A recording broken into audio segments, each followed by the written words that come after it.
Hello and welcome to another tutorial from AKCP. Today we're going to be having a look at the virtual sensors and in particular the ping command within the virtual sensors interface. So the first thing that we need to do is go right ahead and click the sensors tab at the top of the page. Once we've done that, you then need to click on the virtual sensors at the bottom of the page. You can see I'm already on this page at the moment. Normally you would come through to this page, which is the sensor ports page, but by clicking on the virtual sensors at the bottom it brings you to the virtual sensors page. So we'll choose a sensor port in which to install our virtual sensor, and we'll go to virtual sensor port 2. Okay, once we've done that, we then get the configuration button that appears at the bottom of the screen, and we'll go right ahead and click the configuration button. Okay, and then we need to select our source, and as I said earlier, we're going to be having a look at the ping command. So we'll highlight the ping and then click next. Okay, so the first thing that we've got here now is the sensor name, and what we're going to do is we're going to be pinging one of our sensor probe 2 units. So I'll change the sensor name to ping of SP2. The host box below is the IP address of that unit.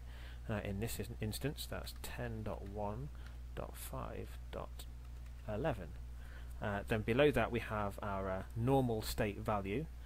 So if you think of the virtual sensor as an on and off switch, when it's in a normal mode you get a reading of 0, and when it's in an off or high critical status you would get a reading of 1. So we're going to go ahead and leave that as 0 at the moment because we want to be alerted to when it's not responding. Below that we have the description of the status when in normal. Now obviously we don't want that to say normal, we actually want that to say online. And when obviously it's in a critical status, the unit would be offline, so we'll change it to offline as well, and then we'll go ahead and click next. Okay, now we have our polling interval. Now this is how often the ping command is sent to the unit, so it's sent every 15 seconds. We also have the execute the timeout, which is the number of seconds between executing the ping command and receiving a positive response, and how many times it will retry, and it will try 3 times. So we'll go and leave that as it is, and then we will click finish. And let's wait for this page to load up.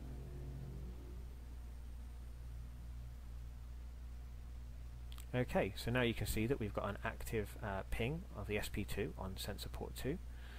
It's saved our ping of SP2 as the title for the sensor name, and we now have some further options which have appeared in our advanced sensor options here.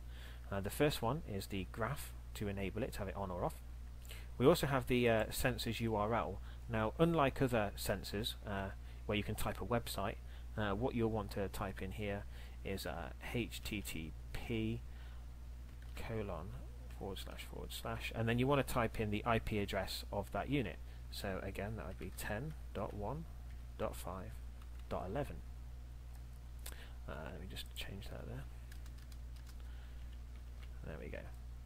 And then below that you can open the link in either the current window or the new window, and we'll leave that as it is. And then below that we have the continuous time for the sensor to be in a new status before accepting the new status. This is exactly the same as how it is in a normal sensor setup, where you can change the values by inputting any numeric value you would like in any of these boxes.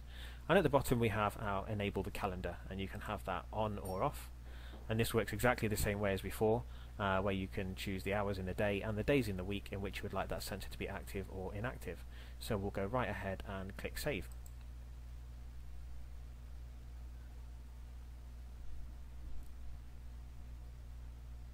Okay, so that's all our settings saved for the ping of the virtual sensor, and what we're going to do now is we're going to go back to the summary page, and you'll see that we now have a virtual sensor ping of SP2 and it is online. Now we typed in a URL before, a sensor URL, and what that will do now is if you actually click on the title of the sensor name, the ping of SP2, it actually takes you to the login page of that sensor probe 2. So it makes things nice and easy for you, and that's all there is to it. Nice and easy.